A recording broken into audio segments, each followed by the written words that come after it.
trois des intervenants. Éric Clodier, bonsoir Éric. Bonsoir, enchanté. Ma très chère la esquisse Isabelle Claros. Hola, hola. Tu m'entends? Oui, je t'entends, ça coupe Alors, un petit peu, mais je vais lever le texte parce qu'on ne te voit pas, Marie-Isabelle. Je fais comme ça parce qu'on ne te voit pas, toi. Et Stéphane Tétard. Bonsoir, Stéphane. Bonsoir, bonsoir Anna, bonsoir Eric, bonsoir Marie-Isabelle. Alors, attendez-moi quelques instants parce que je vais vérifier qu'on est en ligne et qu'en plus, les gens nous entendent et nous voient. 12 secondes, okay. Le temps de faire quelques réglages techniques des dernières minutes.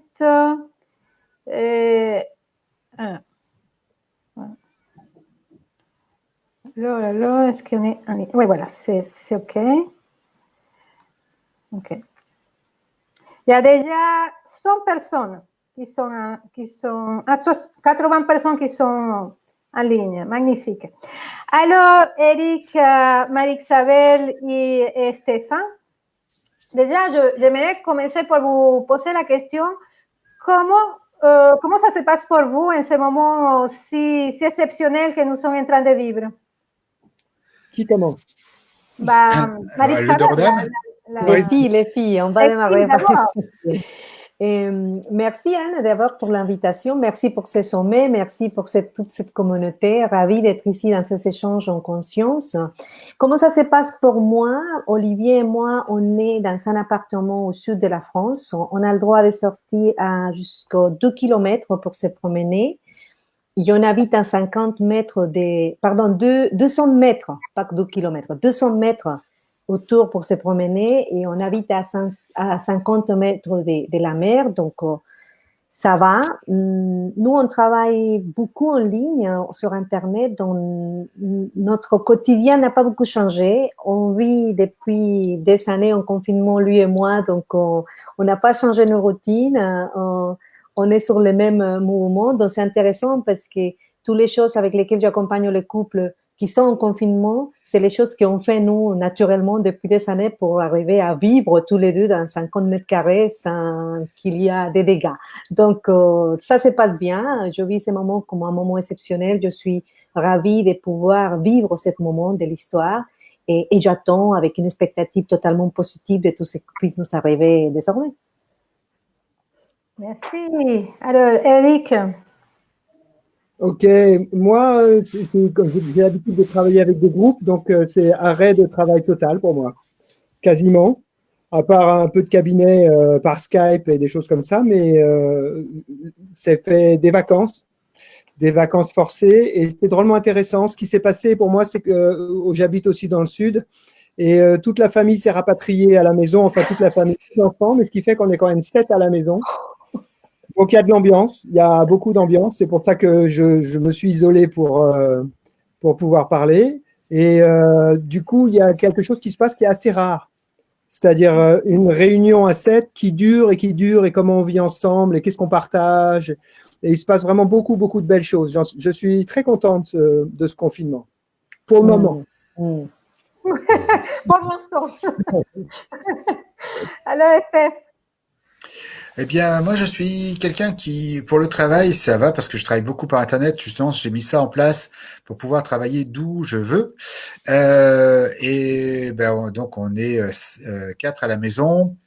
Ça va et en même temps, c'est vrai que ça me manque. J'avais lu quelque part qu'on avait besoin pour être bien d'avoir 50 mètres carrés par personne. C'est notre espace vital. C'est l'espace où on se sent bien. C'est-à-dire qu'il peut y avoir un espace d'interaction, il doit y avoir un espace d'interaction, et en même temps, on a naturellement besoin, alors à des échelles plus ou moins importantes, d'un espace propre. Donc là, effectivement, je fais 100, où mon espace propre est 1 mètre carré même pas de bureau. Donc c'est moins facile que d'habitude, mais j'arrive à le faire. Et puis en plus, voilà. En même temps, ce temps de pause permet justement de réfléchir un peu sur mes habitudes, sur la façon dont on mène les relations en couple ou en famille. Donc, c'est assez intéressant pour moi. Oui, tout à fait. Je trouve que c'est un moment unique. On n'avait jamais vécu en tant que société. Et je trouve ça super intéressant. Hein. Pas toujours facile et en même temps super intéressant. Alors, Marie-Isabelle, je commence par toi parce que tu as fait une conférence sur le couple. Et le couple, c'est vraiment au milieu, au centre, si on peut dire, de toute cette histoire parce que pour la première fois, certains couples se sont retrouvés tout seuls 24 heures sur 24. Et ça peut changer beaucoup de choses. On vient de voir en Chine qu'après je ne sais pas si vous avez vu, après le confinement, apparemment, les demandes de divorce ont explosé par 3. Et donc, c'est vraiment... vous avez entendu ça? C'est vraiment un moment important pour le couple. Quelle est ta perception par rapport à ça et par rapport à ta conférence aussi? Je pense que c'est un moment de vérité. C'est un moment dans lequel toutes les choses qu'on laissait passer, c'est un moment de se mettre devant ce qu'on a construit, ce qu'on a co-créé avec un partenaire ou même sans partenaire. Non? Dans le moment où on est chez soi et on ne peut pas sortir, et j'ai beaucoup de clientes qui se retrouvent, qu'ils sont toutes seules, qu'ils viennent des processus de vouloir être en couple, de vouloir partager avec quelqu'un et maintenant elles se retrouvent toutes seules. Ils ne sont pas si mal que ça. Donc déjà, c'est un moment de vérité de toutes les histoires qu'on se raconte. Hein. J'aimerais bien quelqu'un, je suis prête, j'ai vu quelqu'un et voilà, maintenant je suis toute seule, je ne peux pas sortir et finalement, je ne suis pas si mal que ça avec moi-même.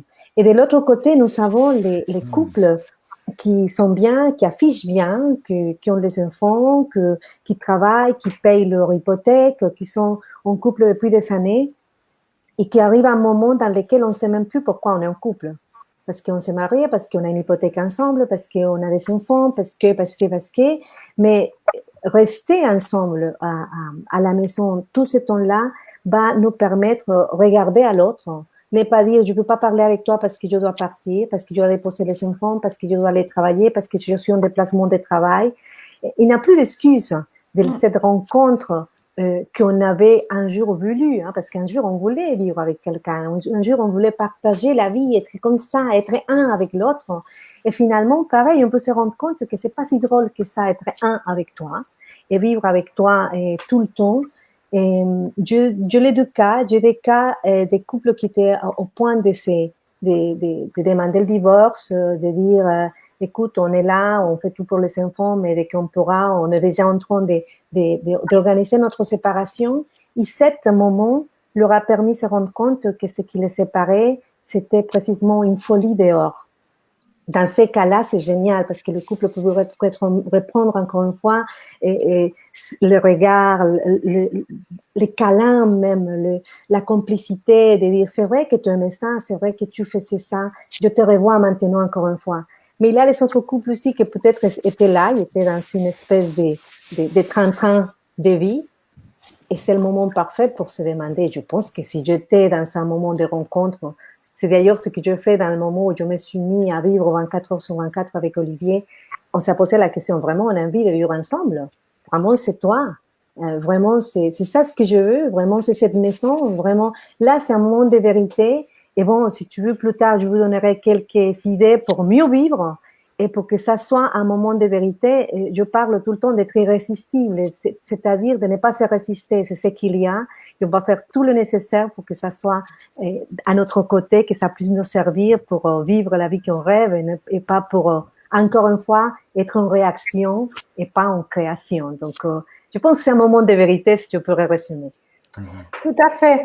Merci, Marie-Isabelle. Et toi, Eric, est-ce que c'est aussi un moment pour se poser des questions? J'ai beaucoup aimé ta conférence, l'histoire des rêves, et ta conférence a beaucoup à voir aussi avec le moment que nous sommes en train de vivre. C'est aussi un moment pour se poser des questions, c'est aussi un moment pour se projeter sur certaines choses. Qu'est-ce que tu penses? Oui, c'est un moment de remise en question de pas mal de choses aussi pour tout le monde, je pense. Ça permet de revoir un peu la copie, d'une certaine manière, de ce qu'on a construit ensemble. Et cette copie, on la revoit dans le couple, on la revoit dans la famille, on la revoit par rapport à la société. Parce que je communique beaucoup, bien sûr, je pense que tout le monde le fait par tous les moyens d'Internet. Et je vois beaucoup de gens qui remettent beaucoup de choses en question au niveau société. C'est intéressant, vraiment intéressant. Disons que moi, au niveau familial, il n'y a pas... ça arrête aussi. J'avais beaucoup de rituels, en fait, de complicité avec les enfants, avec ma femme. On a des rituels périodiques où on s'isolait et tout. Là, on ne les fait plus, ces rituels. Donc, on passe à un autre... ça oblige à revoir les choses autrement. Et que... Qu'est-ce que je dirais? Je dirais que je ne sais pas encore. Voilà. Je dirais que je ne sais pas encore. J'en dis pas plus. C'est tout à fait vrai parce que je peux te comprendre parce que attends, ça commence à peine. Hein? En Chine, ils sont passés 56 jours en confinement. J'espère que ça va pas être notre cas. Et c'est la première semaine pratiquement. Donc, je crois que ça va évoluer dans plusieurs... Hein? Ça promet, je disais. Ça promet plein de choses encore. Et à toi, merci. J'ai pas compris la dernière phrase. Qu'est-ce que tu as dit, Eric? J'ai vu que Stéphane voulait commencer à parler et j'ai dit à toi, Stéphane, si tu veux. Donc, c'est tout. Oui, mais avant que Stéphane parle, je vais vous rappeler, mes chers amis, qui vous êtes là. Il y a déjà 300 personnes qui sont connectées, de nous offrir un j'aime. Pourquoi? Parce qu'on aime. Parce que vous nous aimez, on vous aime, pas seulement pour ça, sinon parce que plus de j'aime, plus de diffusion et plus de gens vont être avertis de cette live et de cette conversation passionnante que nous sommes en train d'avoir tous les quatre. OK? Donc, j'aime, tout simplement. Alors, Stéphane, et toi? Ben, oui, moi aussi, hein, je me rends compte que ça pose... vu qu'on n'est pas dans le train-train quotidien et on est plus dans la relation qu'on l'est habituellement, ça pose la question, pourquoi cette relation, quelle est mon implication, voilà, qu'est-ce qu'on a mis en œuvre, quelles sont les habitudes qu'on a, les routines. C'est vrai que moi, justement, je profite un peu de ce moment-là pour remettre en place des routines, un peu contrairement à Eric, des routines qu'on n'avait pas forcément dans la famille. Tu vois, juste pour nous, la routine de discuter le soir en famille avec les enfants, parce que les enfants, avec leur rythme de vie, demain j'ai les cours qui leur permet je dois réviser un truc et puis ils vont réviser sur YouTube. Là, vu qu'il y a beaucoup plus de temps ensemble, on peut profiter pour réaménager un peu nos temps de parole, nos temps d'échange. Et je trouve que ça, c'est une belle opportunité. Tout à fait. Moi, je trouve que nous vivons une opportunité et à chacun de la vivre, de la prendre comme on peut, surtout. Mais c'est pour moi, c'est une opportunité à se poser plein de questions. C'est comme une espèce d'arrêt sur image, ok, est-ce que ce que je fais au niveau du travail, au niveau du couple, au niveau de moi-même, etc., ça me convient. Et bon, je crois qu'on va avoir encore quelques jours pour bien réfléchir.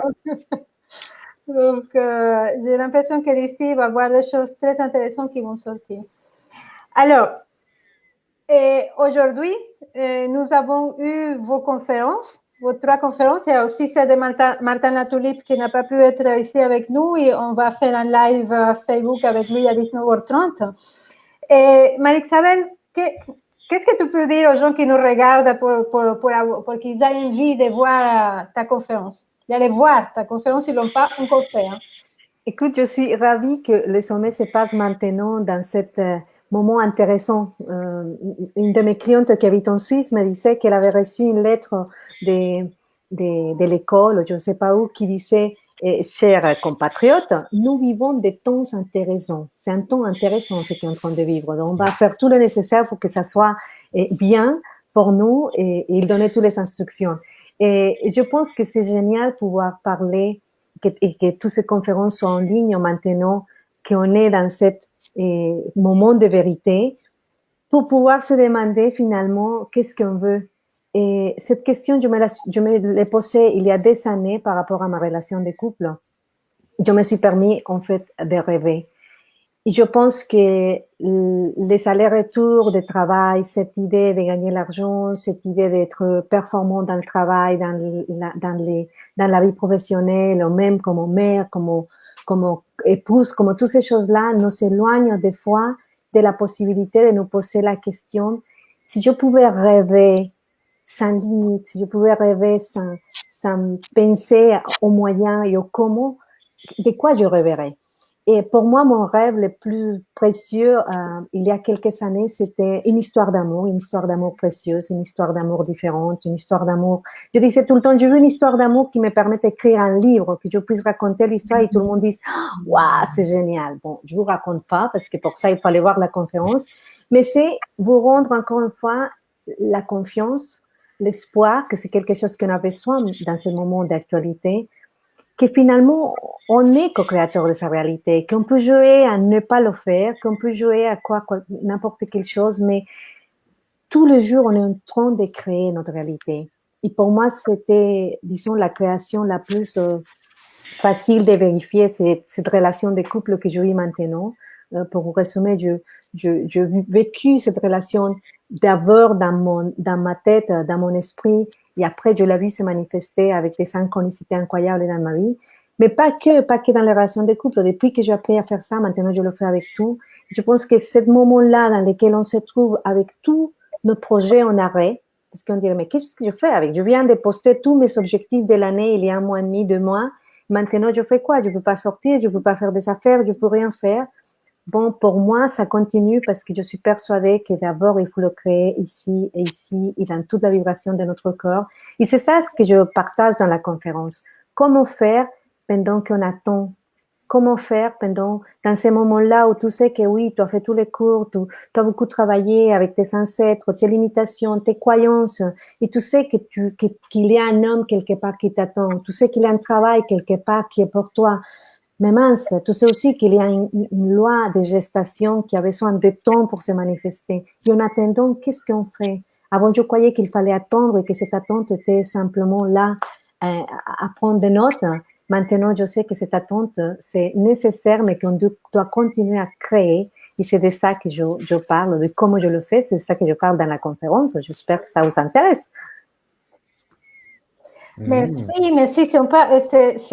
J'ai lu ton livre et j'ai beaucoup, beaucoup aimé ton livre et j'aime beaucoup ta conférence. Donc, pour les personnes qui cherchent, parce que parfois, c'est vrai qu'il y a des gens qui cherchaient une relation, se trouver une relation, c'est quelque chose comme un peu naturel. On est, on se met en relation, mais pour d'autres, que c'est un petit peu plus difficile.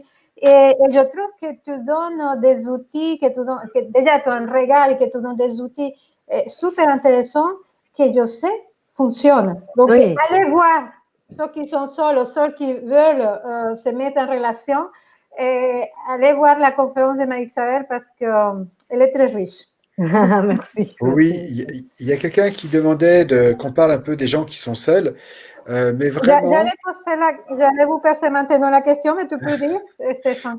Vraiment, à la fois la conférence de Marie-Isabelle que j'ai trouvée très émouvante avec son compagnon et le livre sont vraiment des choses qui peuvent apporter des réponses à des personnes qui sont seules, puisque lorsque tu as conçu ta relation, tu étais plutôt seul. Je dis plutôt parce que tu as eu quelques aventures, mais tu savais que tu n'étais pas avec la bonne personne. Oui, et l'histoire de la solitude, c'est pour ça que je pense que je suis une bonne coach maintenant des femmes qui sont seules, parce que je comprends tellement bien ces drames, cette sensation de je serai toujours seule. J'étais dans la représentation de la caricature de ça va m'arriver jamais, je vais vieillir toute seule dans un coin, il y aura que mes neveux et mes nièces qui viendront me rendre visite. Donc, j'étais vraiment dans une souffrance, mais incroyable par rapport à ça. Quand je vois des clientes qui me racontent des choses, je sais que c'est jamais exagéré. Je sais qu'on peut tomber vraiment grave dans cette sensation de je suis déconnectée du monde. Et je sais aussi que c'est pas un appel uniquement que d'être en couple. Des fois, on ne veut pas écouter parce qu'on ne veut pas tomber dans le cliché de je ne veux pas être en couple comme tout le monde. pour moi, c'est un appel plus profond. Cet appel de vouloir être en couple, c'est un appel de vouloir se retrouver et soi-même. Je dis tout le temps que je croyais que je voulais un mari, mais en fait, ce que je voulais, c'était tomber amoureuse de moi. Et cette mari m'a aidé énormément à le faire. Et j'avais peur d'être en couple parce que je ne voulais pas perdre ma liberté. Et finalement, maintenant que je suis en couple, je me sens vraiment libre de faire ce que je veux. Donc, c'est au-delà de je suis avec quelqu'un, je la vague, on est mariés, on se présente. Je croyais que c'était ça, mais c'est plus profond que ça. Et c'est pour ça qu'à l'appel de j'ai envie d'être en couple, je demande tout le temps aux gens de faire attention parce que ce n'est pas un appel si mondain que ça. Merci Marie-Isabelle. Et toi, Eric, qu'est-ce que tu peux dire sur la conférence pour donner vie? Et de toute façon, elle est aussi, comme celle de Marie-Isabelle, très, très bien. Ouais. Ok, en fait, beaucoup de choses que dit Marie-Isabelle, je vote pour, je prends, et donc on peut retrouver, je pense qu'on va retrouver des tas de choses dans toutes nos conférences, comme un fil souterrain qui relie tout ça. Ça, je pense que ça, on va le retrouver. Disons que moi, la différence, c'est que ça pourrait être, si je cherche le complémentaire, ça pourrait être quand ça fait 10 ans, 20 ans qu'on est avec quelqu'un, qu'est-ce qu'on va cette fois-ci chercher pour que ce soit sans arrêt nouveau? Disons que ce n'était pas le sujet, hein, mais ça peut être une sorte de petit complément dans l'idée de où je me situe, parce que pour concrétiser quelque chose, je vois qu'il y a l'endroit d'où ça part et comment je passe à la réalisation. Et moi, j'ai surtout parlé de le point de départ va influencer beaucoup de choses. Et c'est ce que vient de dire Marie-Isabelle, c'est-à-dire que si je pars pour le point de départ, c'est de faire comme tout le monde, ou si le point de départ, c'est d'écouter un besoin très profond, ben, ça va changer beaucoup de choses dans la réalisation. Donc, je parlais, dans ma conférence, je parle surtout de faire attention au point de départ, en fait. Qu'est-ce que je rêve, comment je rêve, et d'où part le rêve en moi. Et quand je dis d'où part le rêve en moi, c'est presque corporel. Je le sens corporellement. Il y a des endroits du corps où, quand le rêve part, il devient une vision. Il y a d'autres endroits où ça reste intellectuel. Donc, c'est assez pragmatique quand je dis ça. Et que on change à partir je crois que ça change beaucoup de choses de se rendre compte d'où je pars pour rêver. Et après, ce qui change aussi beaucoup de choses, c'est de faire des expériences, bien sûr. Une fois que j'ancre mon rêve, c'est comment je l'expérimente. Et c'est pour ça que j'aime beaucoup le sommet de la conscience, parce qu'il est demandé qu'on fasse qu'on donne des expériences, qu'on fasse des petits process ensemble. Et je prends un grand plaisir à proposer des petits process. Et que je crois qu'il n'y a que ça qui nous change, en fait. À part le point de départ. Mais une fois qu'il y a le point de départ, c'est de tenter des petits process, de sortir de notre zone de confort, d'expérimenter. Et c'est que d'expérience en expérience. Et ce que j'appelle une expérience, c'est une expérience non répétitive. Quelque chose qu'on n'a jamais fait de nouveau. Et voilà, je crois que je crois que c'est assez. Je crois que j'ai assez dit. Je te posé une question parce que c'est un sujet qui m'intéresse énormément, les rêves. Je te pose une question, mais je vais attendre que Stéphane aussi présente sa conférence que j'ai adoré aussi. Olivier aussi, Olivier l'a vu, Olivier adorait ta conférence et il l'a regardé ce matin. Excellente conférence. Oui. En fait, je vais vous dire, j'adore toutes les conférences que je vais me répéter. Moi aussi, j'ai eu le plaisir de les regarder et de toute façon, en toute modestie, c'est quand même le sommet de la conscience et quand même, en tout cas c'est ma perception, un best-of du développement personnel en francophone. Donc chaque conférence, alors j'ai eu la chance de les voir en plus en avance, chaque conférence sont vraiment des conférences qui sont exceptionnelles et qui sont vraiment inspirantes. Et voilà, alors je suis heureux aussi d'être à ce niveau-là. Moi, j'ai parlé d'un autre sujet qui est ce fameux troisième œil ou premier œil en fonction du point de vue qu'on a, qui est la glande pinéale.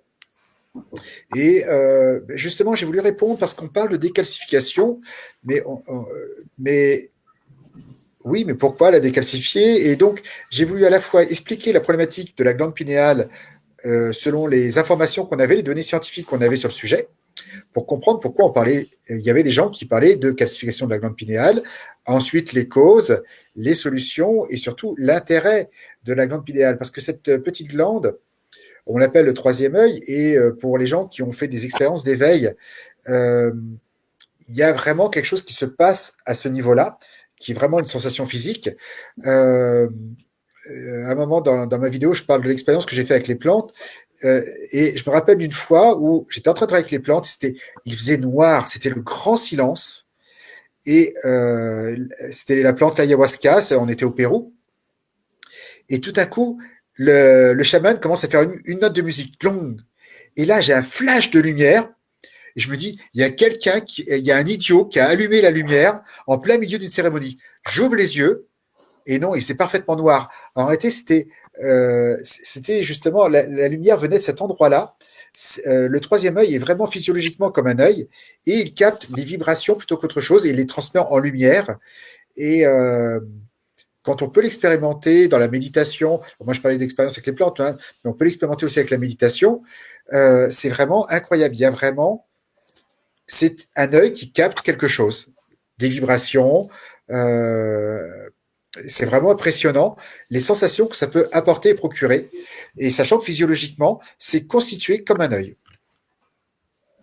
Oui, j'ai appris beaucoup avec ta conférence. Hein. Je crois qu'il y a même un sujet d'un livre hein, dedans. C'est très, très intéressant. Et surtout que cette glande pinéale, elle crée plein de fantasmes. C'est un peu comme la Kundalini, etc.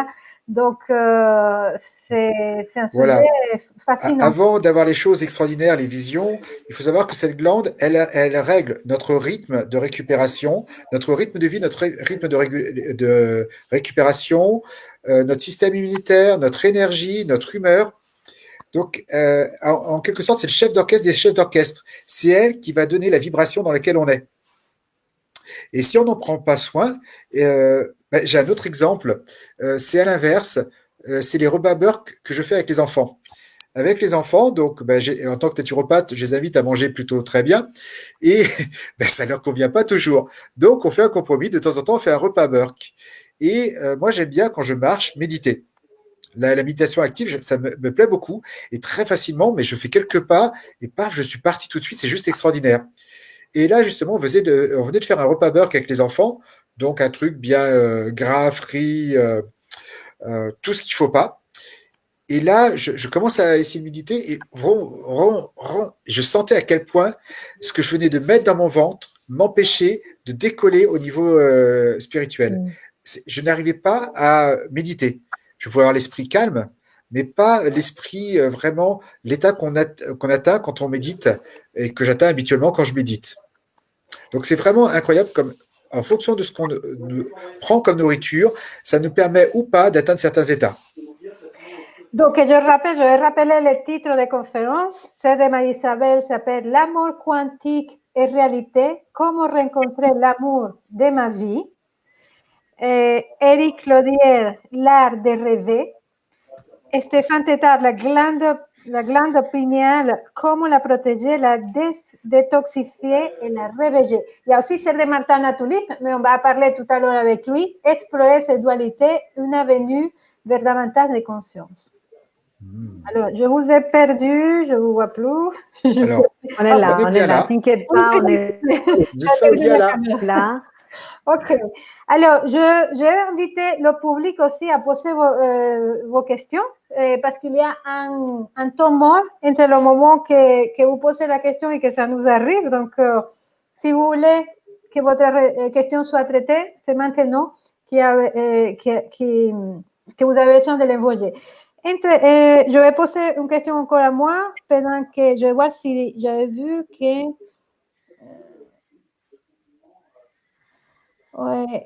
j'avais vu qu'il y avait une question pour Eric sur les rêves. Ah, je peux faire une parenthèse, parce que je vois quelqu'un qui passe son temps à regarder la télé dans les témoignages. Il faut savoir que le sommet de la conscience, régulièrement, il y a des gens qui nous disent « Je pose 10 jours de vacances pour pouvoir le regarder ». Donc, aujourd'hui, c'est fantastique, et je pense que c'est pour ça que ça démarre aussi fort, le sommet de la conscience. Comme il y a beaucoup de personnes qui sont en vacances forcées, eh bien, ils peuvent en profiter. Et c'est assez amusant, effectivement, qu'à ce moment qui nous pousse au repli et à la réflexion, ça tombe exactement pile poil au moment du sommet de la conscience. Ça fait quand même une belle synchronicité, je trouve.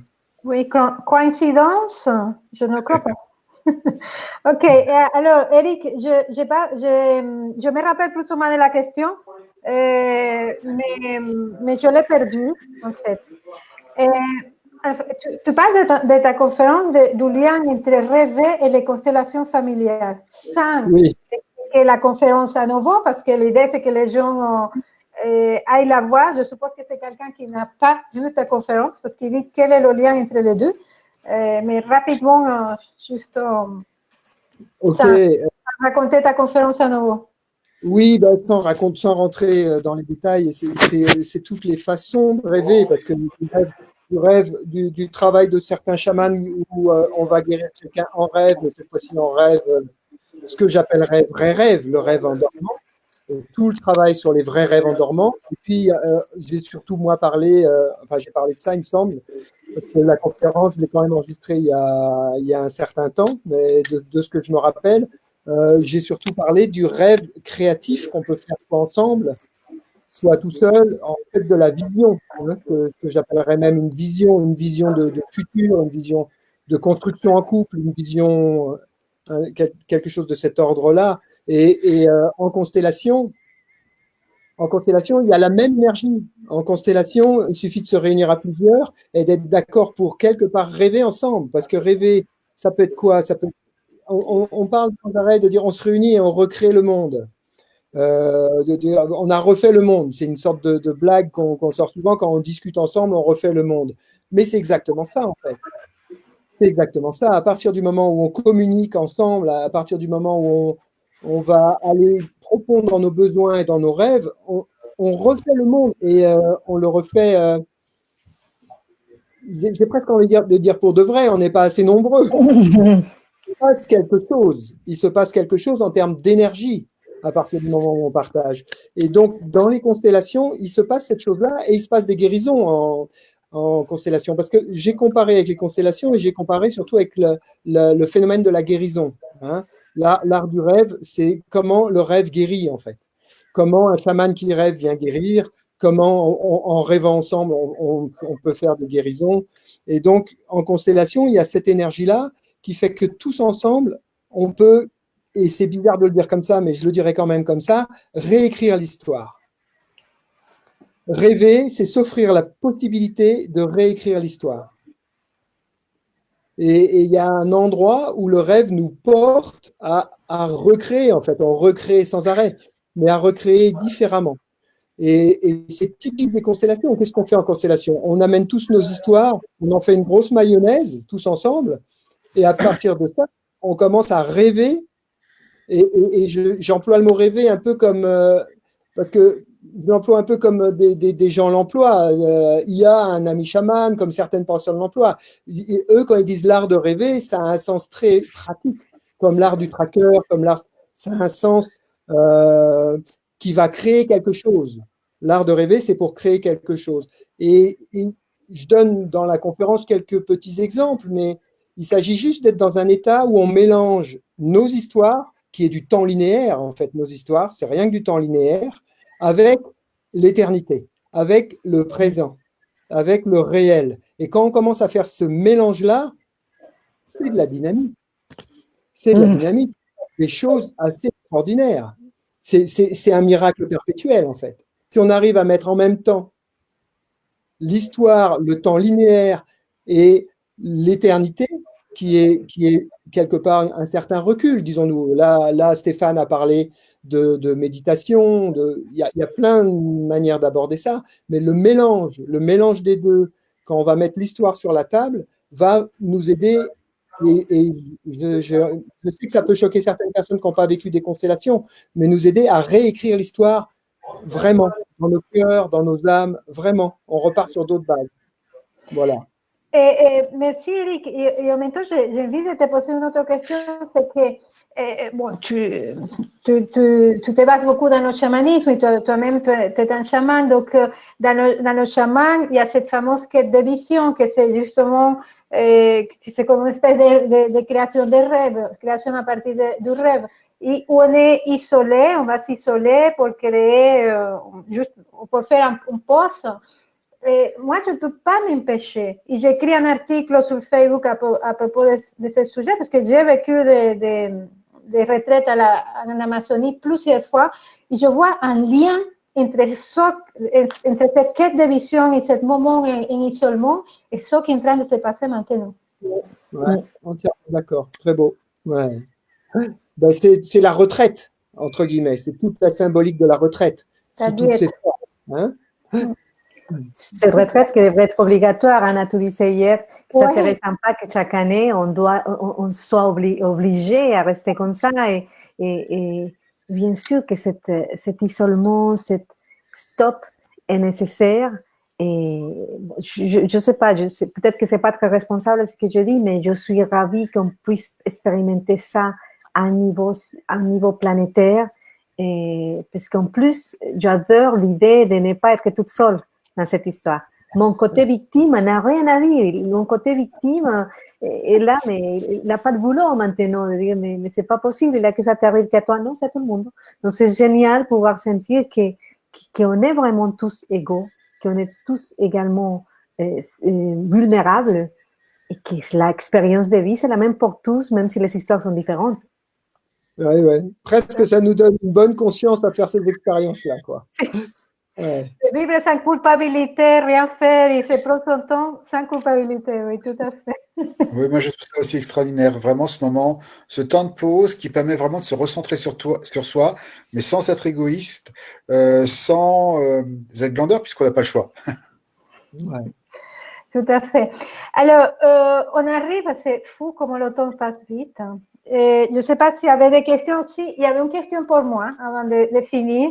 Que pourquoi on laisse les conférences seulement 48 heures? Ça, c'est une question qui vient, qui revient, etc. Je la dis parce que déjà, c'est le concept du sommet de la conscience. Si il y a comme une espèce d'énergie qui se crée pendant 10 jours. Si on laisse les conférences pendant une semaine, cette énergie ne se crée pas. Vous pouvez me croire ou pas, mais c'est comme ça. Ça, c'est la première raison. La deuxième, c'est qu'en ce moment, nous sommes un peu comme ça parce que les cerveaux au niveau mondial sont saturés. Hier, on a eu énormément de coupures du cerveau. Pendant la nuit, on a dû changer le cerveau à un cerveau beaucoup plus grand, etc. Vraiment, on croise les doigts de ne pas avoir des cerveaux qui tombent. Ça nous arrive plein de fois. Et donc, laisser les conférences plus de temps, ça risquerait de mettre en péril tout le sommet, surtout à partir de maintenant que toutes les conférences, celles d'hier et celles d'aujourd'hui restent, donc il y a beaucoup plus de visionnage. Et après, parce que honnêtement, c'est le concept du sommet de la conscience, ici on laisse les conférences des jours et des semaines et je ne sais pas comment le temps que vous arrivez à les regarder, et ben, il y a aussi toute une équipe qui compte sur la partie économique du sommet. C'est 11 personnes qui travaillent presque 6 mois à l'année. C'est 50 personnes qui de très ou de loin ont participé à ça. Et ben, il y a ça, les ventes de Pâques, ça nous aide à faire réalité ce projet et que vous pouvez aujourd'hui le voir gratuitement parce que l'année dernière, il y a des gens qui l'ont acheté. Donc voilà pourquoi on ne peut pas laisser plus de 48 heures. Voilà. Il y a une petite astuce aussi, Anna. C'est que si vous êtes dans des endroits où il y a de mauvaises conditions, il ne faut pas laisser automatique, mais vous cliquez sur la petite roue des vidéos du sommet. En bas à droite, il y a une petite roue crantée. Vous cliquez dessus, il y a marqué auto et 720.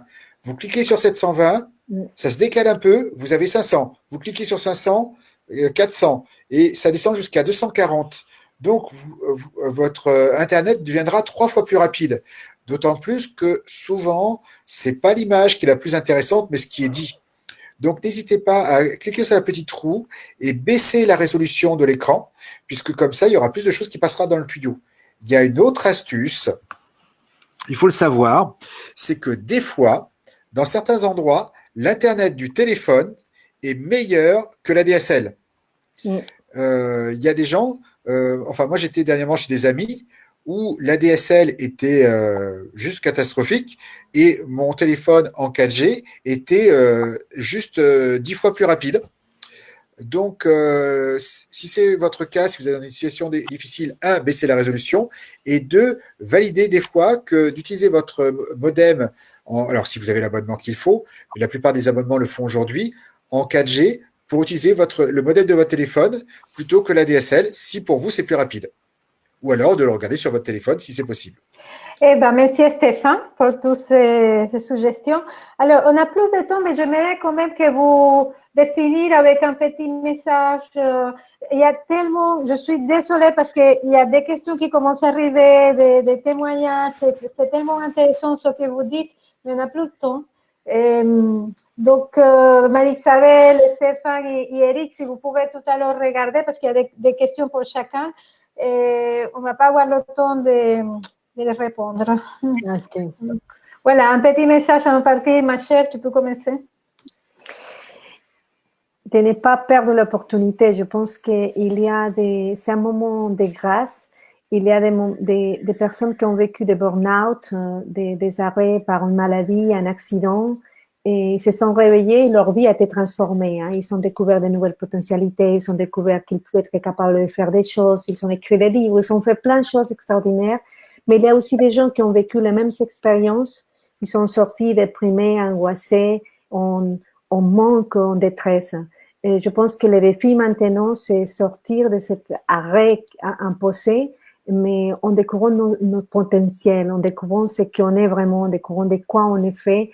Et je garde mon rêve, en plus j'accompagne ce travail d'Eric, de rêver, je rêve, et je garde mon rêve dans mon cœur et dans chacune de mes cellules, que c'est un moment de grâce pour nous tous, que ce sommet a été mis là, pas par hasard, sinon pour nous soutenir dans ce passage aussi, et qu'on ne laisse pas passer l'opportunité, et que la façon comme on peut soutenir ce passage maintenant, c'est simplement en restant à la maison, c'est simplement en se connectant à regarder les vidéos, c'est partager les vidéos, c'est faire attention de notre commentaire, c'est faire très attention des jugements qu'on fait au gouvernement, à celui qui a fait ci, à celui qui ne se lave pas les mains, à toutes ces choses-là, laisser tout ça de côté et nous concentrer dans ce qu'on a vraiment envie, c'est d'avoir un éveil de l'humanité en pleine conscience. Ah, on a perdu Stéphane. Ah oui, apparemment, oui. Oui, mais bon, il doit tout à l'heure. Alors, et pour toi, Eric? Ok. Je suis entièrement d'accord, c'est un moment de grâce et que chacun en puisse profiter de ce moment-là au mieux chacun. Ce qu'il y a, c'est que en même temps, il y a une sorte il y en a qui peuvent peut-être pas le vivre comme ça. Et, je suis de tout cœur avec tous ceux pour qui ça peut être difficile. Disons que je suis conscient du potentiel que j'ai, moi, de pouvoir, sans travailler, pouvoir continuer à faire ce que j'aime faire, etc.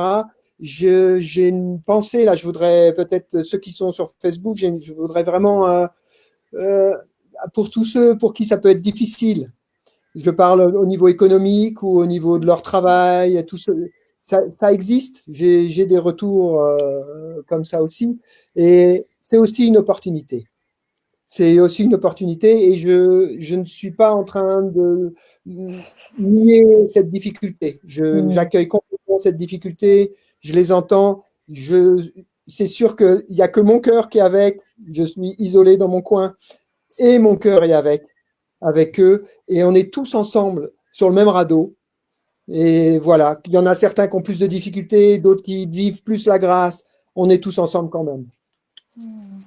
Merci Eric, super touchant. Et alors, toi Stéphane? Alors, moi, j'aurais vraiment, j'aurais tendance à aller dans le même sens. C'est dire que cette période-là, elle permet de regarder ce qu'on a, de ce qu'on pensait comme acquis. Le fait pour moi de pouvoir aller travailler dans un espace tranquille tous les jours, eh bien, je vois que c'était précieux pour moi. Tu parlais, Eric, des gens qui ont des problèmes financiers. C'est à quel point l'activité qu'ils ont, qui les nourrit, eh bien, elle est précieuse pour eux. Donc, c'est à la fois une opportunité de regarder en bien, c'est-à-dire que l'endroit qui est à regarder, c'est justement quel est notre rapport par rapport à ce qu'on ne peut pas faire aujourd'hui. Est-ce que, justement, ça nous manque? Et donc, c'est un moment de prendre conscience que peut-être on n'était pas suffisamment gratitude par rapport à ce qu'on tenait comme acquis, d'un côté, et de l'autre côté, eh ben, d'utiliser aussi cet esprit critique. Nous, les Français, on est très forts là-dedans. L'esprit critique de dire, ouais, mais là, comme je n'ai pas le nez dans le guidon, je peux regarder que là, prenons ce travail qui à la fois me nourrit, et en même temps, je vois à quel point j'en suis dépendant, ou à quel point il y a ça et ça. Donc, c'est de profiter de ce moment où on n'est plus le nez dans le guidon pour voir qu'est-ce qui mériterait, et peut-être qu'au retour à la normale, on aura un peu plus de gratitude dans cette activité parce qu'on s'aperçoit à quel point c'est important pour nous. Et de l'autre côté, voir les choses qui nous rendent dépendantes et qui ne sont pas vraiment nourrissantes. Et ça nous laisse le temps de réfléchir, un peu comme tu disais, Marie-Isabelle, sur ce qu'on peut mettre en place pour que ça marche mieux, enfin pour que notre vie soit encore plus nourrissante. Donc à la fois la gratitude et à la fois la remise en cause. Est-ce que je peux rajouter un peu plus par rapport à la gratitude? Oui, bien sûr. Oui, Eric. C'est court. J'aimerais juste insister sur le fait de ne pas en profiter, comme certaines personnes j'ai vues, pour touiller dans nos blessures. Je voudrais en Oui. Pourquoi? J'ai pas compris. Touiller dans nos blessures. Ça veut dire clairement, si ma blessure d'injustice, ça c'est juste, ça c'est pas juste, ma blessure de trahison, ça c'est ce virus c'est une trahison. Tout ce qui va s'appuyer sur la peur, je pense que c'est important par rapport à cette gratitude de ne pas donner trop de nourriture à cette peur et de ne pas justement en profiter pour prendre nos blessures comme étendard. Voilà.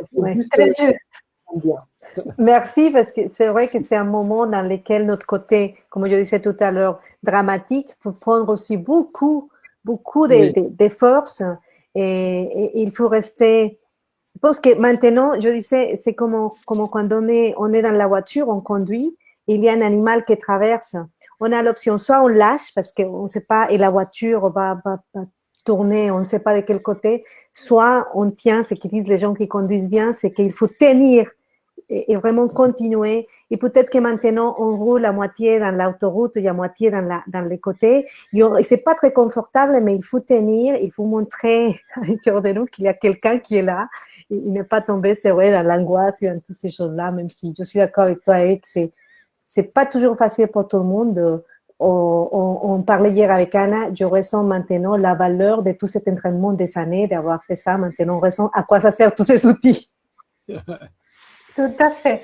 Et des outils, vous avez beaucoup dans le sommet de la conscience. Et je trouve que ces conférences, j'insiste, tombent à pic. Je suis super touchée parce qu'on reçoit des milliers presque de mails avec des témoignages super touchants, des gens qui me disent mais merci, j'étais toute seule chez moi dans la peau, etc. Cette conférence m'ont énormément aidé. D'autres qui me disent je m'isole chez moi où il y a beaucoup de gens, etc. Je m'isole à regarder les conférences, c'est une espèce de baume pour mon cœur. J'ai tellement de témoignages et je suis très contente. Je suis même fière de pouvoir être au service en ce moment. Et je pense aussi que le sommet est une espèce ça peut être comme une espèce de lumière, de phare que vous pouvez suivre. Il y a tellement de beaux, il y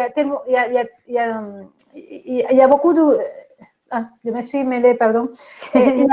Il y a beaucoup qui était donné dans ce sommet, que ce soit au niveau des sagesses, que ce soit au niveau des outils, etc.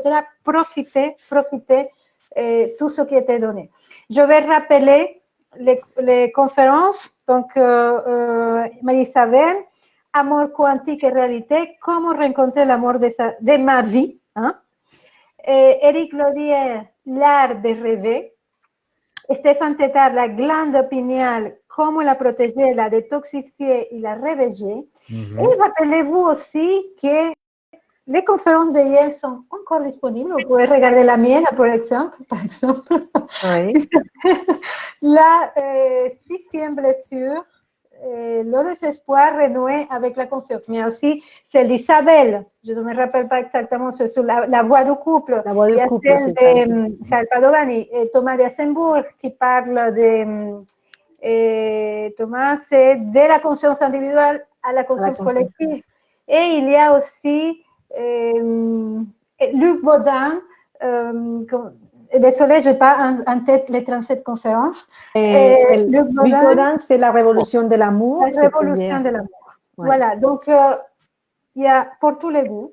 Et en plus, quelqu'un disait dans les commentaires, et je crois que c'est vrai que toutes les conférences, on dirait qu'il y a une espèce de fil rouge. Et même si on ne s'est pas mis d'accord, c'est ça, c'est la conscience, c'est l'amour, voilà, il y a un fil rouge. Et je vous invite à partager cette live. Tout de suite après que ça a fini, vous pouvez le partager parce que je le dis tous les jours, mais je vais me répéter, c'est pas grave. Il y a tellement des informations qui sont dans nos réseaux sociaux et qui ne sont pas forcément celles qui nous montent vers le haut, qui nous connectent à la confiance, etc. Et je trouve que ce genre de partage, il y a une vibration qui est intéressante. Combien de fois on me dit, wow, j'adore les lives, tous les soirs à 18h, je me dépêche pour vous voir, j'ai l'impression que je suis dans une famille, etc. Et beaucoup de gens peuvent avoir ces sensations. Donc, partager ce live, parfois un clic peut changer la vie d'une personne. Okay? Tout à l'heure, à 19h30, dans 30 minutes, un petit peu plus, Martha Natulip va être ici pour partager aussi sur sa conférence. Je vous fais un grand bisou déjà, Marie-Isabelle, Eric et Stéphane. Et il y a vous qui avez été là avec nous. On était, je ne sais pas, j'ai vu, je crois que presque 400 à un moment donné, 300 et quelques. Merci beaucoup pour votre fidélité, merci beaucoup pour tous ces commentaires et je vous invite à tous les trois, je vous engage même d'aller regarder vos commentaires parce qu'il y a des questions pour vous dans les commentaires. Ok, ben on regardera les questions. Promis. Ciao. Ciao, ciao Anna. À tout à l'heure. Ciao Eric. Ciao Marie-Isabelle. Salut Anna, salut Marie-Isabelle. Ciao.